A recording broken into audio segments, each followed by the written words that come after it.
é muito importante. Quando ela me convidou, achei magnífico, porque eu não tenho especialização em meio ambiente, mas trabalho com cooperativas que fazem um trabalho com o meio ambiente, com cooperativas de reciclagem. Então, para mim, eu achei magnífico esse evento, a oportunidade de falar um pouco desse trabalho realizado, e fiquei ainda mais entusiasmada também de poder estar presente com a doutora Carla, né, a qual também já conheço um pouco do trabalho, acompanho, não conhecia pessoalmente, mas acompanho o seu trabalho, né? A Cássia também, pelo trabalho realizado, também já cumprimento, Camila também, arquiteta, também estou ansiosa para ouvi-las, né? E também agradeço também aqui por estar aqui também presente com a gente na mesa, né? O Alan Monteiro também que está aqui com a gente. E achei mágico também, o Serginho, também não te conhecia, Serginho, gostei muito da sua abertura, acho importante que nós possamos marcar esse momento e pensar o seguinte, também já, como você, já fiz muitas atividades em locais que tinham 2 pessoas, né, eu e mais uma pessoa, e acho que é assim que a gente começa, né, aos poucos mesmo. Então o evento não importa o tamanho, mas sim o significado dele. Eu tenho certeza que a Vera, e acompanhei que a Vera fez tudo com muito carinho, né, e acredito que a gente está aqui com esse propósito de demarcar esse momento, para que nos próximos também a gente consiga trazer outras pessoas que tenham esse mesmo propósito de melhorar, né, o nosso meio ambiente. O meio ambiente, eu acho assim, que as pessoas não veem porque também não compreendem a importância dele como essencial para nós todos, né? E durante alguns anos, né, a gente tem escutado muito falar de sustentabilidade, acha bonito, né, a palavra sustentabilidade. Mas por que a gente tem ouvido muito falar sobre isso, né? Talvez porque nós, ao longo dos anos, nos preocupamos mais com a tecnologia, com o nosso desenvolvimento, e não enxergamos o quanto nós não cuidamos do nosso meio ambiente também. E o que aconteceu, né? Nesse entorno, nós tivemos um crescimento, né, no Brasil de, em média, 10% da nossa população. E quanto cresceu de lixo nos últimos 10 anos? Então, nós tivemos um crescimento da população de 10% nos últimos 10 anos, e o crescimento do nosso lixo foi de 21%. Então, que destinação a gente tem dado, né, para esse lixo, né? Aí, nesse contexto, surgem as cooperativas de reciclagem, que era um trabalho realizado anteriormente por catadores, que trabalhavam individualmente, e esses catadores já faziam um trabalho que ele é essencial para as nossas vidas, que é de resgatar o material reciclado, que não é um material que a gente possa chamar de lixo, né? E eles realizavam cada um seu trabalho sozinho, sem ter ninguém para trabalhar junto com eles. O poder público, que tem, né, toda a responsabilidade também pelo lixo, começou a se preocupar, né, com esse trabalho, e os catadores começaram a se unir em cooperativas.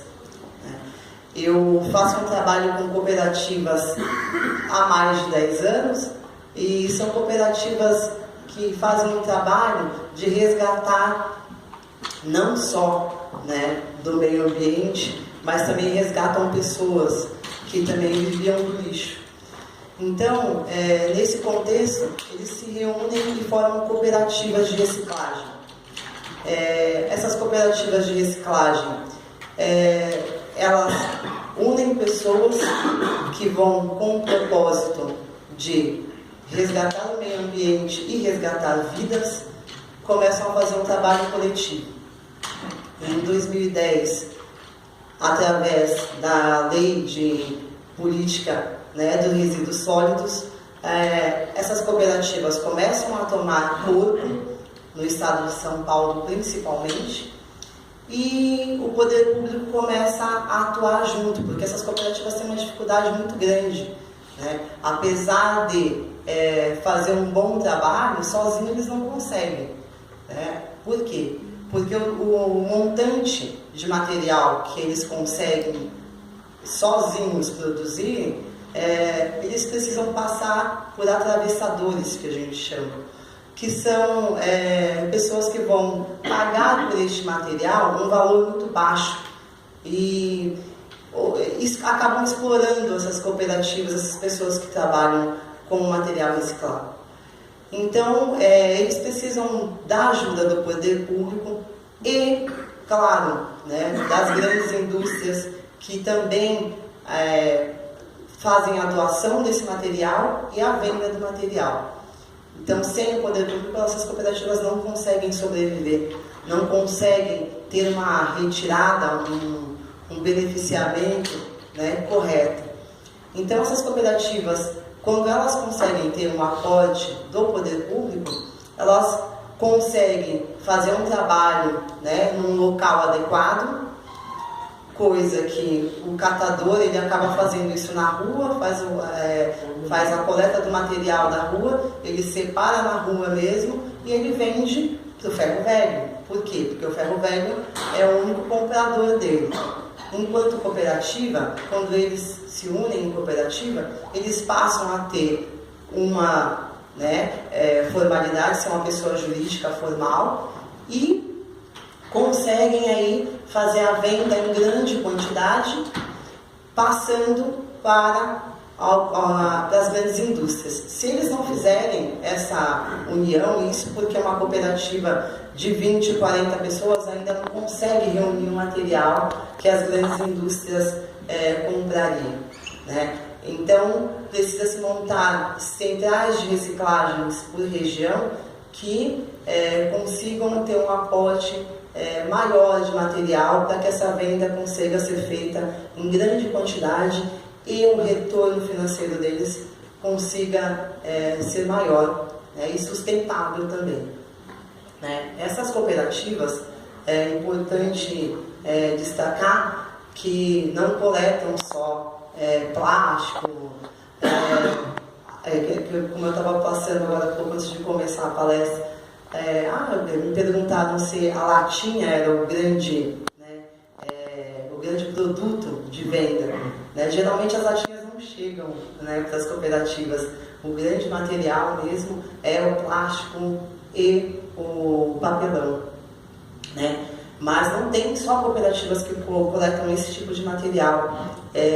Nós temos também cooperativas que fazem um trabalho com madeira, né? Geralmente os pallets, que são as madeiras recicladas, elas recebem doação desses pallets, né? Precisam ir lá coletar esse material e elas transformam isso em móveis, né? Imóveis de madeira reutilizável.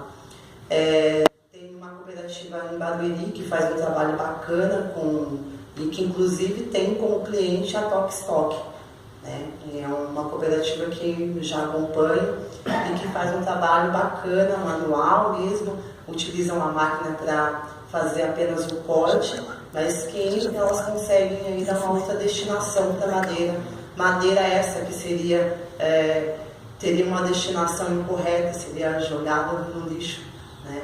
E tem cooperativas também que fazem um trabalho com material eletrônico, como computadores, televisores, né?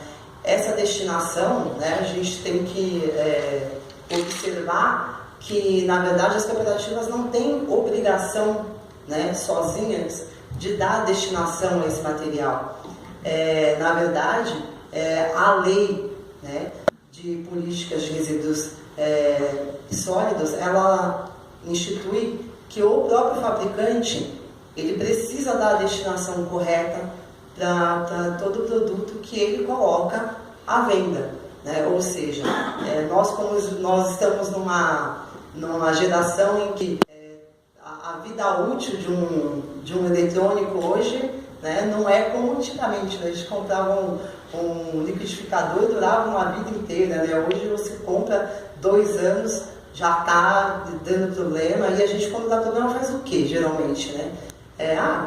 Compra-se outro, porque aquele também já não é o de última geração. O celular é uma coisa que tem uma vida muito curta, né? E geralmente o que a gente faz com isso, né? Muitos dão a destinação dela do lixo, né? E a gente dá uma destinação incorreta, na verdade, porque não deveria ser isso. E todo fabricante deveria passar da população um local onde ela poderia fazer o descarte correto, né? E este fabricante deveria aí contatar não só cooperativas, mas as empresas também, que deem a destinação correta. Ele precisa da destinação correta para aquele equipamento. Tem uma cooperativa de jovens que eu acompanho, que amanhã está fazendo a primeira assembleia deles de Constituição, que eles fazem um trabalho bacana também, que é dar essa destinação correta para o material eletrônico, né? Então, o que eles fazem? Eles recebem a doação, verificam se o material que eles receberam, né, se pode ser consertado, se cabe uma manutenção. Se couber a manutenção, fazem a manutenção e volta-se para o mercado, né? Fazem a questão da logística reversa que a gente precisaria fazer e a gente não faz. E se o equipamento não tem mais como obter uma manutenção, o que eles fazem com aquele equipamento? Eles desmontam o equipamento e vão vender as peças desse equipamento. Então, esse equipamento ele vai virar peças que serão vendidas separadas para as indústrias que dão a outra destinação a este material. Então, é uma cooperativa, uma iniciativa que sobrevive, mas também com a ajuda do poder público. Não teria como esses jovens, né, que acabaram de fazer um curso para isso, né, como eles fazerem isso se não tivesse a ajuda do poder público. Então, com o auxílio do poder público, eles conseguiram fazer um curso, estão conseguindo abrir a cooperativa, ter um espaço minimamente organizado e equipado para isso, porque tem algumas peças que eles precisam de equipamento, né, como a televisão, que tem um tubo, que tem um produto químico muito forte e que precisa ser descontaminado. O tubo da televisão, daquelas televisões mais antigas, né, não é essas que a gente usa hoje, né, mas essas televisões de tubo são as que são mais descartadas de uma forma irregular, mas que quando eles recebem a doação, eles conseguem fazer, eles têm um equipamento que faz a descontaminação e eles conseguem dar a destinação correta para esses tubos também, né? Eu acompanho cooperativas aqui no estado de São Paulo, né, que fazem todo esse trabalho e acompanho muito os avanços e as dificuldades dessas cooperativas, né? São cooperativas que procuram fazer todo o trabalho sozinhas, mas que precisam de ajuda, sim. Sozinhas elas não vão conseguir. Alguns municípios já conseguem pagar por esse serviço, porque é um serviço que também tem a responsabilidade do poder público, né? Alguns municípios já fazem o pagamento para esses catadores que se organizaram em cooperativa e fazem esse trabalho junto com o município. Outros ainda precisam avançar mais nessa questão e as cooperativas continuam, mas com dificuldade, né? Mas o que eu queria destacar é essa questão de que esse trabalho de meio ambiente, né, ele precisa ser publicado de alguma forma, que as pessoas precisam ter mais consciência, né, desse trabalho que é feito com as cooperativas. Não dá para ficar, né, no anonimato, né, porque a população precisa ter ciência, senão o trabalho deles nunca vai conseguir ser feito de uma forma que 100% do nosso lixo, né, tenha a destinação correta. né? Hoje é um número muito pequeno, né? A gente tem um número, acho que de 7% só do nosso lixo que tem essa destinação correta. Então, se a gente não parar agora, né, para começar a conscientizar a cada um, né, não só as grandes indústrias que precisam ter essa responsabilidade, mas se não só as indústrias, mas como o poder público e também a população em geral não tiver consciência, né, a gente não vai conseguir nunca fazer um trabalho coletivo para que não gere dano no nosso meio ambiente, que a gente tem um futuro, né? E essa é a questão, é uma questão de futuro mesmo, de vida, e que a gente precisa parar para pensar, fazer um trabalho com essas cooperativas, mas de forma coletiva. Eu acho que é essa a minha mensagem que eu queria passar para vocês, né? Eu espero ter contribuído e eu espero que isso seja uma sementinha que a gente esteja plantando aqui nesse momento para um futuro para todos nós. É isso, muito obrigada, gente.